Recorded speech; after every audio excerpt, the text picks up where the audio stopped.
Hi అండి అందరికీ. రీసెంట్‌గా ఒక సాడ్ న్యూస్ అనమాట. ఆ న్యూస్ ఏంటి అంటే ఈయన ఉన్నారు కదా! ఈయన పేరు వచ్చేసి హర్ష అంట. హర్ష భారద్వాజ్. ఈయన 2023 బ్యాచ్‌కి సంబంధించిన సివిల్ సర్వీసెస్‌లో ఐపీఎస్ పోస్ట్‌కి ఎంపికైండు. ఈయన ట్రైనింగ్ కూడా పూర్తయిపోయింది. ఈయన అడిషనల్ ఎస్పీగా ఛార్జ్ తీసుకోవడానికి ఈయన నేటివ్ ప్లేస్ వచ్చేసి మధ్యప్రదేశ్ అనమాట. ఈయన నేటివ్ ప్లేస్ మధ్యప్రదేశ్ అయితే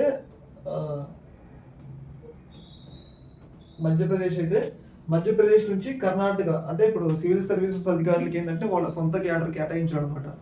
వాళ్ళని వేరే క్యాడర్కి కేటాయిస్తారు. ఇప్పుడు మన తెలంగాణకి సంబంధించిన వాళ్ళని కొంతమంది ఏపీకి సంబంధించిన వాళ్ళని వేరే రాష్ట్రాలకి, అట్లాగే మధ్యప్రదేశ్కి సంబంధించిన ఈ హర్ష భారద్వాజ్ని కర్ణాటక కేటాయించారు. కర్ణాటక కేటాయిస్తే ఆయన మధ్యప్రదేశ్ నుంచి కారులో కర్ణాటక వస్తున్న సమయంలో యాక్సిడెంట్ అయ్యి చనిపోవడం జరిగింది. ఇది చాలా దారుణమైన విషయం అనమాట. ఎందుకంటే ఒక ఐఏఎస్ లాంటి కానీ ఐపీఎస్ జాబ్ లాంటి సాధించాలంటే వాళ్ళకి ఎంత తెలివి ఉండాలంటే చెప్పనక్కర్లేదు. ఎందుకంటే వాళ్ళు రెయ్యం బొగులు చదివి ఐక్యూ లెవెల్స్ కూడా వాళ్ళకి వేరే లెవెల్ ఉంటాయి. మామూలుగా ఐఏఎస్ ఐపీఎస్ సాధించాలంటే చాలా కష్టం అనమాట. అలాంటి వ్యక్తి పాపం ఆయన ట్రైనింగ్ పూర్తయ్యి ఛార్జ్ అది కూడా మళ్ళీ ఆయన మామూలుగా ఏదో టూర్లో ఉన్నప్పుడు కూడా కాదనమాట.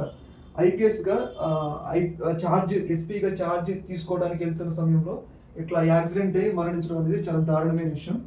ఏదేమైనా కానీ ఇది అంటారు చూస్తారు కదా, ఆ దేవుడు కరుణించినా కానీ పూజారి కరుణించలేదు అన్నట్లుగా పాపం ఎంతో కష్టపడి ఐపీఎస్ సాధించి పాపం ఆయన ఫస్ట్ పోస్టింగ్ వెళ్ళే సందర్భంలోనే ఇలా యాక్సిడెంట్ అయి చనిపోవడం అనేది చాలా దారుణమైన విషయం.